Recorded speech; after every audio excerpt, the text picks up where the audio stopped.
اس کا کہنا ہے کہ وہ آدمی مندر میں دبے ہوئے خزانے کے لالچ میں چلا گیا تھا۔ کیا اس مندر میں کوئی خزانہ بھی دفن ہے؟ شہریار نے پوچھا۔ حیدر خان نے کہا، بقول کریم بخش کہا جاتا ہے کہ ہندو یہاں سے جاتے ہوئے وہاں کوئی خزانہ دفن کر گئے تھے، بس وہ آدمی اسی لالچ میں مارا گیا۔ تم اس مندر کا کبھی رخ نہ کرنا۔ یک بستہ رات کے سناٹے میں شہریار خیمے کے باہر اسٹول پر بیٹھا یہی کچھ سوچ رہا تھا۔ آخر وہ ایک عام انسان تھا، نوجوان تھا، اس میں بھی عام انسانوں والی کمزوریاں موجود تھیں۔ کالج چھوڑنے کے بعد اسے کہیں نوکری نہیں مل رہی تھی۔ سوچنے لگا کہ اگر واقعی اس مندر میں کوئی خزانہ دفن ہے تو اسے نکالنے کی کوشش کرنی چاہیے۔ شہریار ماڈرن خیالات کا نوجوان تھا اور جن بھوتوں اور چڑیلوں وغیرہ کو محض توہمات سمجھتا تھا۔ اسے معلوم تھا کہ دیہات کے سادہ دل لوگ ضعیف الاعتقاد ہوتے ہیں اور اس قسم کی باتوں پر بڑی جلدی یقین کر لیتے ہیں، جبکہ اس خلائی اور کمپیوٹر کے دور میں ایسے توہمات کی کوئی گنجائش نہیں ہے۔ شہریار کا ان باتوں پر بالکل اعتقاد نہیں تھا۔ چنانچہ سرد رات کی خاموشی میں خیمے کے باہر بیٹھے بیٹھے اس نے دل میں فیصلہ کر لیا کہ وہ مندر کے کھنڈر کا کم از کم جائزہ لینے ضرور جائے گا۔ اس نے رسالوں وغیرہ میں پڑھا تھا کہ ہندو پجاری بھارت جاتے وقت مندروں کے خزانے عام طور پر زمین کے نیچے دبا گئے تھے، اور بعض مندروں سے ہندو پجاری کچھ عرصہ گزر جانے کے بعد پاکستان آ کر یہ خزانے نکال کر لے بھی گئے تھے۔ شہریار نے مندر کے کھنڈر میں جانے کے بارے میں حیدر خان سے کوئی ذکر نہ کیا، ذکر کر بھی نہیں سکتا تھا کیونکہ حیدر خان تو اس کے سخت خلاف تھا۔ شہریار کو حیدر خان کے پاس آئے 2 دن گزر گئے تھے اور ابھی اسے 3-4 دن مزید وہاں قیام کرنا تھا کہ جب حیدر خان وہاں نہ ہو تو وہ جائے، لیکن حیدر خان تو وہاں ڈیوٹی پر تھا۔ اسی طرح مزید 1 دن گزر گیا۔ اس کے اگلے دن ایسا ہوا کہ حیدر خان کو سرکاری کام کے سلسلے میں ٹھیکیدار اور SDO کے ساتھ لاہور جانا پڑ گیا۔ شہریار بڑا خوش ہوا کہ قدرت نے خود بخود موقع پیدا کر دیا ہے۔ حیدر خان نے شہریار سے کہا، میں صرف 1 دن کے لیے لاہور جا رہا ہوں، کل شام تک واپس آ جاؤں گا۔ میں نے اردلی کو ساری ہدایات دے دی ہیں، تمہیں کسی قسم کی پریشانی نہیں ہوگی۔ حیدر خان سورج غروب ہونے سے ذرا پہلے ٹھیکیدار اور SDO کے ساتھ بس میں بیٹھ کر لاہور چلا گیا۔ شہریار منمانی کرنے اور مندر کے کھنڈر کا سروے کرنے کے لیے آزاد تھا۔ اسے پکا یقین نہیں تھا کہ خزانہ اسے ضرور مل جائے گا، مگر وہ مندر میں جا کر ایک بار جائزہ ضرور لینا چاہتا تھا۔ دل میں ایک موہم سی امید ضرور تھی کہ شاید وہاں کسی خزانے کا سراغ مل جائے۔ لوگوں میں تو اس مندر کے بارے میں طرح طرح کی پراسرار آسیبی کہانیاں مشہور ہوتی، مگر شہریار اس مندر کو محض ایک کھنڈر سمجھتا تھا، اور کسی تاریخی کھنڈر میں جا کر مدفون خزانے کو تلاش کرنا اس کے نزدیک کوئی ایسی بات نہیں تھی کہ جس میں جان کا خطرہ ہو۔ حیدر خان سورج غروب ہونے کے بعد گیا تھا۔ پہلے شہریار نے سوچا کہ وہ کل دن کے وقت مندر جائے گا، لیکن دن کے وقت سروے پارٹی کے مزدور اور اسٹاف کا کوئی آدمی اسے مندر کی طرف جاتے دیکھ سکتا تھا، اور اس طرح حیدر خان کو پتہ چل سکتا تھا، جبکہ شہریار اپنی اس شوقیہ مہم کو خفیہ رکھنا چاہتا تھا۔ کم از کم حیدر خان سے وہ ضرور خفیہ رکھنا چاہتا تھا۔ چنانچہ اس نے رات کے وقت مندر میں جانے کا فیصلہ کر لیا۔ اس وقت اسے جاتے ہوئے کوئی نہیں دیکھ سکتا تھا۔ شہریار کو یہ معلوم نہیں تھا کہ وہ مہینے کی سب سے تاریک رات تھی، اور یہی وہ رات تھی جب اس مندر میں سے گھنگروں کی آواز کے ساتھ کسی عورت کی چیخ کی آواز سنائی دیا کرتی تھی۔ اس نے ایک چھوٹی ٹارچ اپنے پاس رکھ لی تھی۔ وہاں سروے پارٹی کے اسٹاف کے دوسرے خیمے اور چھولداریاں بھی لگی تھیں، اور اسٹاف کے لیے کھانا وغیرہ پک رہا تھا۔ گیس کے لیمپ روشن تھے۔ سروے پارٹی کے چیف کے خیمے کے باہر آگ کا الاؤ روشن تھا۔ کچھ نوکر ادھر ادھر چل پھر رہے تھے۔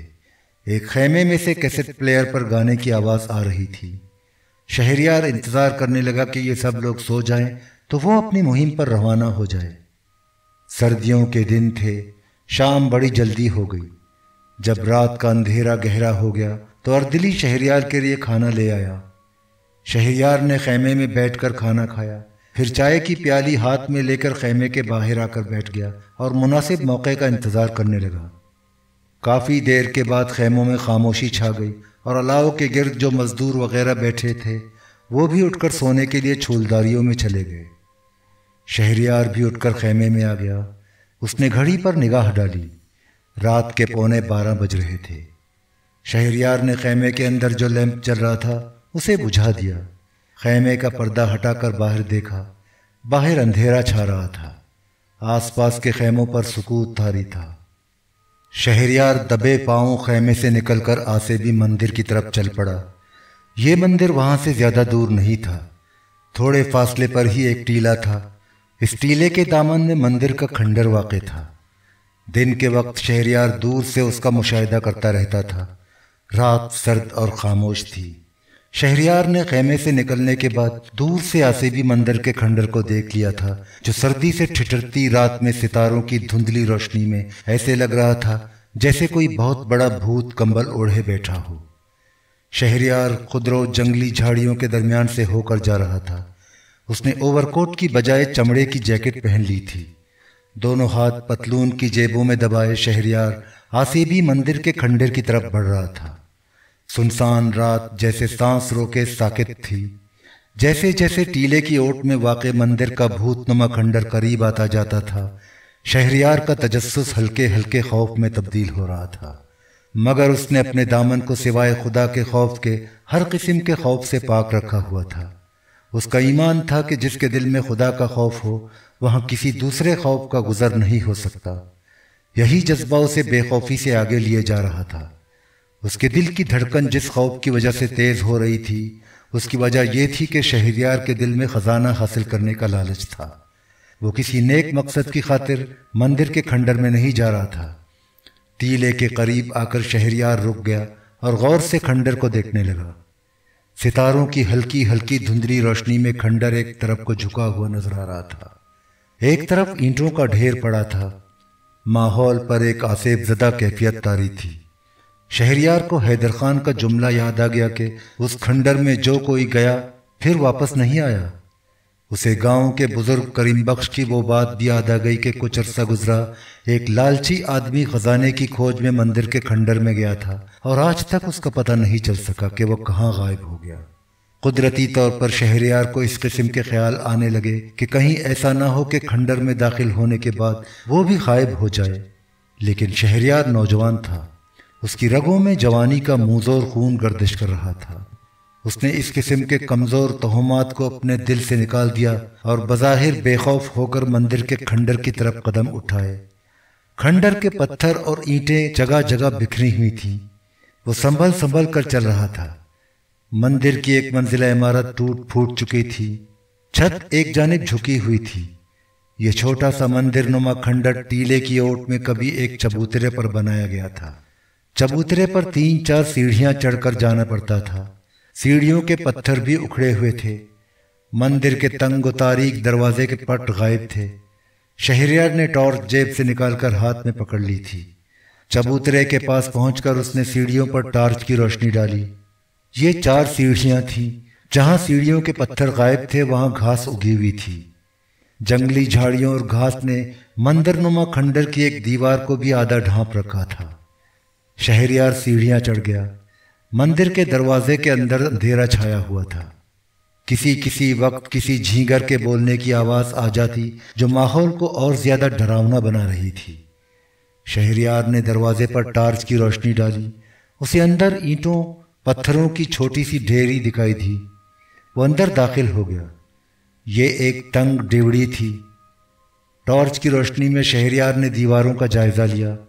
بائیں جانب والی دیوار میں اسے ایک اور چھوٹا سا دروازہ نظر آیا۔ وہ اس کی طرف بڑھا، ٹارچ کی روشنی ڈالی۔ ایک زینہ نیچے جاتا تھا۔ شہریار سوچنے لگا، اسے نیچے جانا چاہیے یا نہیں؟ اس کے دل میں سوائے کسی خفیہ خزانے کی تلاش کے دوسرا کوئی خیال نہیں تھا۔ وہ ابھی تک ایڈونچر کے موڈ میں تھا کہ تلاش کرنے میں کیا حرج ہے۔ اگر سچ مچ اسے کوئی خزانہ مل گیا تو وہ بھی ڈیفینس میں 4 کنال کی ایک عالیشان کوٹھی بنوائے گا، جدید ماڈل کی کاروں میں گھومے پھرے گا اور ساری زندگی کے واسطے فکر معاش سے نجات حاصل کر لے گا۔ اور اگر خزانہ نہیں ملتا تو نہ ملے، اس کے پلے سے کیا جاتا ہے؟ وہ سیڑھیاں اترنے لگا۔ ٹارچ اس نے روشن کر رکھی تھی۔ ایک خطرہ اسے ضرور تھا کہ کہیں کسی طرف سے اچانک کوئی سانپ یا بچھو وغیرہ نہ نکل آئے۔ چنانچہ وہ بڑی احتیاط سے سیڑھیوں پر قدم رکھتا اور ٹارچ کی روشنی چاروں طرف ڈال دیتا تھا۔ 6-7 سیڑھیاں اترا تو آگے ایک دروازہ آ گیا جس کی چوکھٹ ایک طرف کو جھکی ہوئی تھی۔ اس نے روشنی آگے ڈال کر دیکھا۔ اندر ایک چھوٹا سا کمرہ یا کوٹھڑی تھی۔ لگتا تھا کہ یہ پہاڑی کو کاٹ کر بنائی گئی تھی۔ زمین سخت تھی۔ وہ حیران ہو رہا تھا کہ یہاں اتنی سخت زمین میں خزانہ کہاں دفن کیا جا سکتا ہے۔ دروازے میں سے گزرتے ہوئے اس کے چہرے سے مکڑیوں کے جالے ٹکرائے۔ اس نے دونوں ہاتھوں سے جالے ایک طرف ہٹا دیے۔ اچانک ایک چمگادڑ چیخ مار کر پھڑپڑاتا ہوا شہریار کے سر کے اوپر سے نکل گیا۔ شہریار ایک دم نیچے ہو گیا۔ اس کا دل زور زور سے دھڑکنے لگا۔ ایک بار پھر گہرا سناٹا چھا گیا۔ زمین کے اندر بنے ہوئے اس تہخانے یا کوٹڑی کی فضا میں ایسی بو رچی ہوئی تھی جیسی بو کسی پرانی قبر کو کھودتے وقت آیا کرتی ہے۔ شہریار نے ٹارچ کی روشنی ڈالی تو اس نے دیکھا کہ سامنے والی دیوار میں ایک چھوٹی سی کھڑکی بنی ہوئی ہے۔ شہریار کھڑکی کے قریب آ گیا۔ کھڑکی کو اینٹوں اور پتھر جوڑ کر آدھے سے زیادہ بند کر دیا ہوا تھا۔ ایک جانب شگاف رہ گیا تھا۔ شہریار نے شگاف کے اندر ٹارچ کی روشنی ڈالی۔ دوسری طرف بھی ایک کوٹھڑی تھی مگر یہ کافی کشادہ تھی۔ اسے بھی پہاڑ کاٹ کر بنایا گیا تھا۔ دیواروں کے نوکیلے پتھر باہر کو ابھرے ہوئے تھے۔ ایک طرف 2 ستون تھے۔ ان کے درمیان ایک چھوٹا سا چبوترا بنا ہوا تھا۔ شہریار سوچنے لگا کہ ضرور خزانہ اسی کوٹھڑی میں کسی جگہ دفن کیا گیا ہوگا۔ یہ دیکھ کر شہریار کا حوصلہ بڑھ گیا تھا کہ اس مندر کے بارے میں جو خوشربا باتیں مشہور تھیں وہ سب من گھڑت تھیں۔ وہ اس عصیبی مندر کے تہخانے میں پہنچ گیا تھا اور ابھی تک کوئی خلاف عقل یا خوفناک واقعہ ظہور پذیر نہیں ہوا تھا، مگر اسے زیادہ دیر انتظار نہ کرنا پڑا، کیونکہ اسے معلوم نہیں تھا کہ یہ مہینے کی وہی تاریک ترین رات تھی جس رات اس جگہ عصیبی گھنگروؤں کی اور کسی عورت کے چیخنے کی آوازیں بلند ہوئی ہیں، اور ان بدروحوں کے وہاں آنے کا وقت ہو گیا تھا۔ شہریار اب دوسرے تہخانے والی کوٹھڑی میں جانے کی ترکیبیں سوچنے لگا، کیونکہ کھڑکی کا شگاف اتنا چوڑا نہیں تھا کہ اس میں سے گزر سکتا۔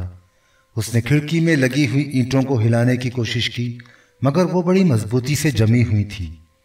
وہ ٹارچ کی روشنی میں جھک کر کوئی چیز تلاش کرنے لگا تاکہ کھڑکی کی اینٹوں کو توڑ کر دوسری کوٹھڑی میں جانے کا راستہ بنا سکے۔ اس کا دل کہتا تھا کہ خزانہ دوسری کوٹھڑی میں ہی چبوترے یا ستون کے پاس کسی جگہ دفن ہے۔ وہ جھک کر کوئی اینٹ یا پتھر تلاش کر رہا تھا کہ اسے پیروں کی آہٹ سنائی دی، جیسے کوئی چل پھر رہا ہو۔ شہریار جلدی سے سیدھا ہو گیا۔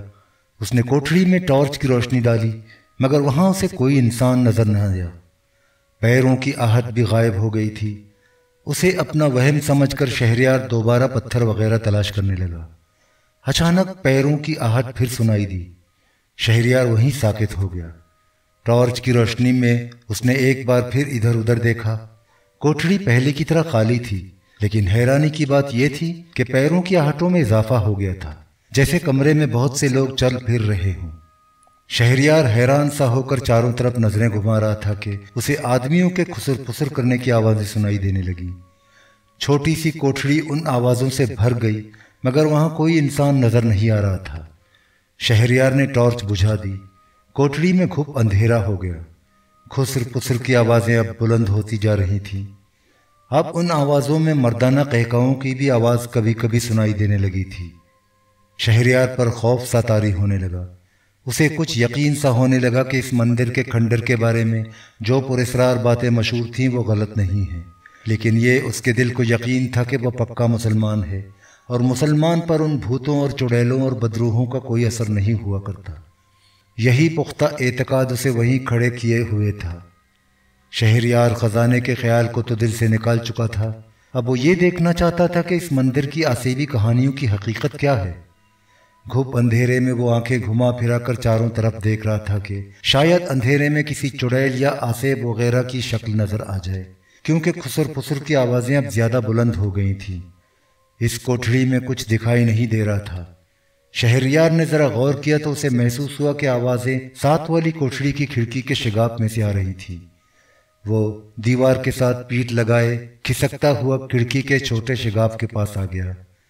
واقعی آوازیں دوسری کوٹھڑی میں سے آ رہی تھیں۔ خسر پسر کی آوازیں اب باتیں کرنے کی مدھم بھنبھناہٹ میں تبدیل ہو گئی تھیں۔ ان میں مردانہ آوازیں بھی تھیں اور نسوانی آوازیں بھی تھیں، جیسے کوٹھڑی میں بہت سے لوگ جمع ہوں۔ شہریار نے سر اونچا کیا اور کھڑکی کے شگاف سے جھانک کر دوسری کوٹھڑی میں نگاہ ڈالی۔ وہاں گھپ اندھیرا تھا، آوازیں برابر آ رہی تھیں۔ عورتوں اور مردوں کے کبھی کبھی ہلکے ہلکے قیقے لگانے کی آواز بھی آ جاتی تھی، مگر اندھیرے میں دکھائی کچھ نہیں دیتا تھا۔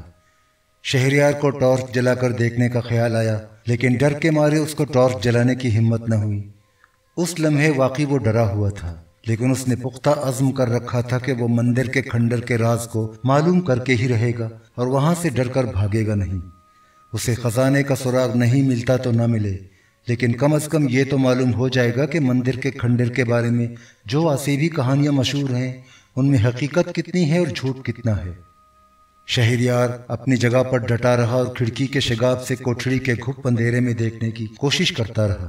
اتنے میں خسر پسر اور بولنے کی آوازوں کی بھنبھناہٹ مدھم ہونے لگی اور پھر خاموشی چھا گئی۔ خاموشی بھی ایسی گہری اور سنگین کہ جیسے وہاں صدیوں سے کسی کی آواز بلند نہ ہوئی ہو۔ شہریار کو سخت سردی میں بھی ایک بار پسینہ آ گیا۔ اسے یوں لگ رہا تھا جیسے ابھی اچانک کوئی اس کے کان کے قریب آ کر زور سے چیخ مار دے گا۔ اس نے سوچا کہ اب اسے وہاں نہیں ٹھہرنا چاہیے۔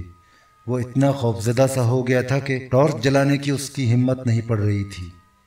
وہ اندھیرے میں کھڑکی سے ہٹنے ہی والا تھا کہ اچانک کھڑکی کے شگاف میں سے مدھم روشنی کا غبار سا باہر نکلنے لگا۔ شہریار وہیں رک گیا۔ روشنی کا مدھم سا غبار کھڑکی کے شگاف میں سے ایسے باہر نکل رہا تھا جیسے اندر کسی نے کوئی مشال یا 3-4 مٹی کے چراغ روشن کر دیے ہوں۔ وہ شگاف میں سے جھانکتے ہوئے گھبرا رہا تھا کہ جانے اسے اندر کیا چیز نظر آئے۔ کہیں ایسا نہ ہو کہ وہ اس ڈراؤنی چیز کو دیکھتے ہی غائب نہ ہو جائے یا وہ چیز اسے اندر نہ کھینچ لے۔ اتنے میں شگاف میں سے گھنگروؤں کے بجنے کی آواز آنے لگی۔ اس کے ساتھ پیروں کے تھرکنے کی آواز بھی آ رہی تھی جیسے کوئی ناچ رہا ہو۔ اس کے ساتھ طبلے کی ہلکی ہلکی تھاپ بھی سنائی دے رہی تھی۔ اب شہریار کے لیے صبر کرنا ناممکن ہو گیا تھا۔ اس نے سر اوپر اٹھا کر شگاف کے کونے میں سے اندر جھانک کر دیکھا۔ اندر یعنی دوسری کوٹھڑی میں اس نے جو منظر دیکھا اسے دیکھ کر یقین کرنا ہی پڑا کہ جو کہانیاں اس مندر کے متعلق لوگوں میں مشہور تھیں وہ غلط نہیں تھیں۔ اس نے دیکھا کہ کھڑکی کی دوسری طرف جو کشادہ کوٹھڑی تھی اس میں دیوار کے ساتھ 3-4 پرانے زمانے کی مشالیں روشن تھیں۔ فضا میں دھند کا ایک غبار سا پھیلا ہوا تھا۔ شگاف میں سے لوبان اور چندن کی خوشبوؤں کی لپٹیں آ رہی تھیں۔ ستونوں کے درمیان جو چھوٹا سا چبوترا تھا اس پر ایک نہایت ڈراؤنی شکل والا انسان نما بھوتنا آلتی پالتی مارے بیٹھا ہوا تھا۔ اس کے دانت باہر کو نکلے ہوئے تھے۔ منہ کا دہانہ کافی چوڑا تھا جس میں سے رال ٹپک رہی تھی۔ اس بھوتنے یا بھوت کی آنکھیں بالکل گول اور سرخ تھیں۔ اس کی دونوں جانب نصف دائرے کی شکل میں اسی قسم کے بھوتنے آلتی پالتی مارے خاموش بیٹھے تھے۔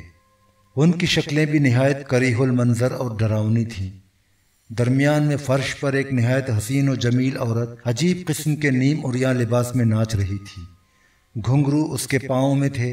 وہ تھرک تھرک کر پاؤں زمین پر مارتی اور پھر چکر لگا کر قریح المنظر بھوت کے سامنے جا کر ہاتھ باندھ کر اسے نمسکار کرتی اور ناچتی تھرکتی پیچھے ہٹنے لگتی۔ گھنگروؤں کی جھنکاریں فضا میں گونج رہی تھیں۔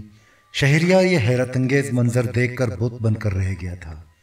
اسے یقین نہیں آ رہا تھا کہ جو کچھ وہ دیکھ رہا ہے اس میں کچھ حقیقت بھی ہے۔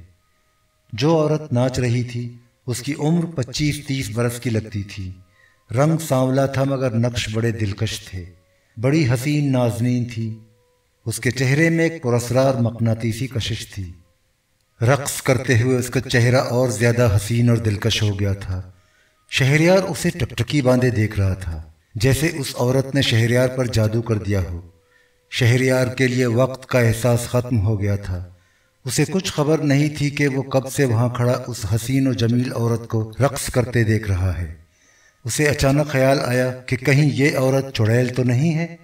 اس نے عورت کے رقص کرتے پاؤں کو غور سے دیکھا کہ کہیں وہ الٹے تو نہیں ہیں، مگر اس کے پاؤں الٹے نہیں تھے۔ وہ چڑیل نہیں تھی، باقاعدہ ایک زندہ نارمل عورت تھی۔ حیرانی کی ایک اور بات یہ تھی کہ ابھی تک اس محفل میں سے کسی کی شہریار پر نظر نہیں پڑی تھی۔ نہ سینگوں والے قریح المنظر بھوتنے یا بھوت کو شہریار کی موجودگی کا احساس ہوا تھا، اور نہ بھوتوں کی اس محفل میں بیٹھے دوسرے بھوتنوں نے شہریار کی طرف آنکھ اٹھا کر دیکھا تھا۔ پھر ایسا ہوا کہ حسین و جمیل عورت رقص کرتی ہوئی کھڑکی کے قریب سے لہراتی ہوئی گزری تو اس نے آنکھیں اٹھا کر شہریار کی طرف دیکھا اور دیکھ کر بڑے دلکش اور پراسرار انداز میں مسکرا کر رقص کرتی دوسری طرف نکل گئی۔ شہریار پریشان سا ہو گیا کہ اس عورت نے اسے دیکھ لیا ہے، اب نہ جانے وہاں کیسا طوفان اٹھے۔ اس کریہ المنظر بھوت کو بھی پتہ چل جائے گا کہ اس کی خاص محفل میں ایک انسان چوری چھپے موجود ہے اور وہ شہریار کو اپنے کالے جادو کی طاقت سے اپنے قبضے میں کرے گا۔ مگر ایسا کچھ نہ ہوا۔ حسین و جمیل عورت رقص کرتے ہوئے کریہ المنظر بھوت کے سامنے گئی اور پہلے کی طرح ہاتھ جوڑ کر اسے نمسکار کیا، اور اسی طرح رقص کرتی ایک بار پھر کھڑکی کے پاس آئی جہاں شگاف کی دوسری طرف سے شہریار اسے چھپ کر دیکھ رہا تھا۔ عورت پہلے کی طرح شہریار کی طرف دیکھ کر بڑے پراسرار اور دلفریب انداز میں مسکرائی اور رقص کرتی آگے نکل گئی۔ اس سے صاف پتہ لگتا تھا کہ بتنوں کی اس محفل میں صرف اس عورت نے ہی شہریار کو دیکھا تھا، اور اس نے کسی کو نہیں بتایا تھا کہ وہاں ایک انسان بھی موجود ہے جو چھپ کر ان کی دھما چوکڑی کو دیکھ رہا ہے۔ اس نے ایسا کیوں کیا تھا، یہ بات شہریار کی سمجھ میں نہیں آ رہی تھی۔ وہ اسی طرح کھڑکی کے شگاف میں سے عورت کو ناچتے دیکھ رہا تھا۔ ناچتے ناچتے عورت ایک بار کریہ المنظر بھوت کے سامنے گئی۔ اس نے دونوں ہاتھ جوڑے اور زمین کے ساتھ ماتھا لگا کر اوندھی ہو کر بالکل سیدھی لیٹ گئی۔ ہندو دھرم میں اس طرح پوجا کرنے کو ڈنڈوت کہتے ہیں۔ کریہ المنظر بھوت منہ کھول کر دانت نکالتے ہوئے گھسی ہوئی آواز میں بولا، کادمبری، کادمبری، تو نے ہمیں پرسن کر دیا، مگر تجھے اپنے مہا پاپ کا پھل بھگتنا ہی پڑے گا۔ اب اٹھ کر کھڑی ہو جا۔ اتنا کہہ کر کریہ المنظر بھوت نے اپنی ران کے نیچے سے ایک چمکتا ہوا خنجر نکال لیا۔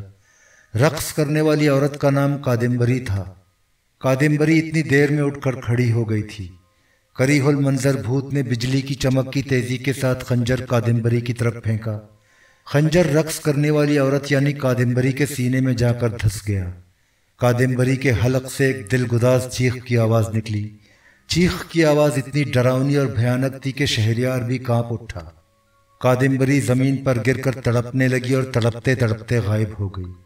کریہ المنظر بھوت اٹھ کھڑا ہوا۔ اس کی گول گول آنکھوں سے چنگاریاں نکل رہی تھیں۔ اس نے دونوں بازو ایک دم کھول دیا اور چلا کر بولا، کورو منڈل کے شپتال کی جے ہو۔ شنکر راؤ نے اپنا وچن پورا کر دیا۔ سارے بھتنے بھی اٹھ کھڑے ہوئے تھے۔ سب نے عجیب و غریب آوازوں میں مل کر جیکارے لگائے، کورو منڈل کے شپتال کی جے ہو۔ پہلے کریہ المنظر بھوت غائب ہوا، اس کے بعد دوسرے بھتنے بھی غائب ہو گئے۔ کوٹھڑی خالی رہ گئی۔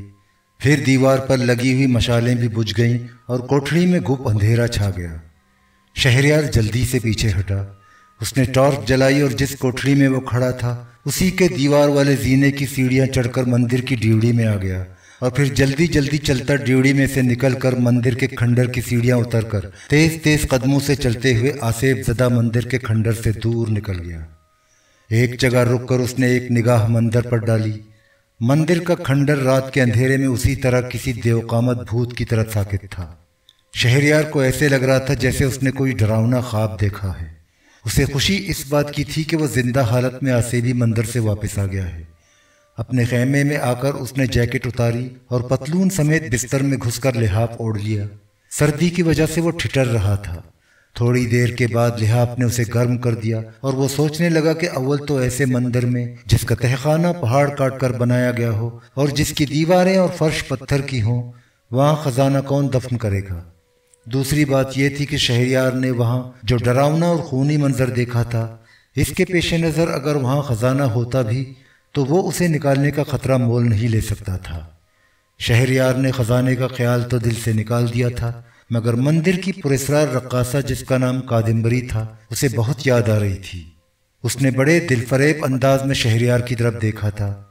اسے افسوس تھا کہ کریہ المنظر بھتنے یا بھوت شنکر راؤ نے اسے ہلاک کر دیا تھا، لیکن وہ سوچنے لگا کہ یہ تو سب جادو اور طلسم کی کارگزاری تھی، اور یہ سب لوگ زندہ انسان نہیں تھے بلکہ بدروحیں تھیں۔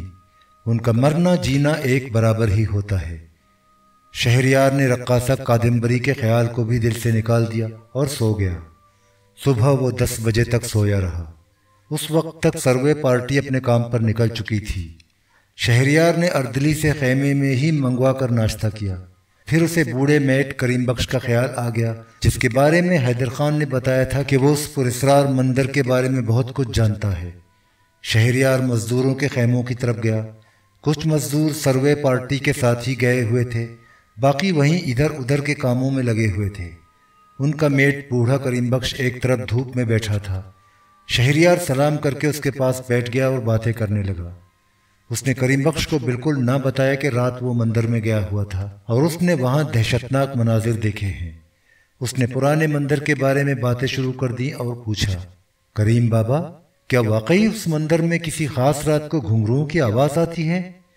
کریم بخش بولا، یہ آواز میں نے تو نہیں سنی، لیکن جن لوگوں نے یہ آواز سنی ہے وہ کہتے ہیں کہ مہینے کی سب سے تاریک رات کو وہاں سے گھنگروؤں کی آواز آتی ہے، جیسے کوئی عورت ناچ رہی ہو۔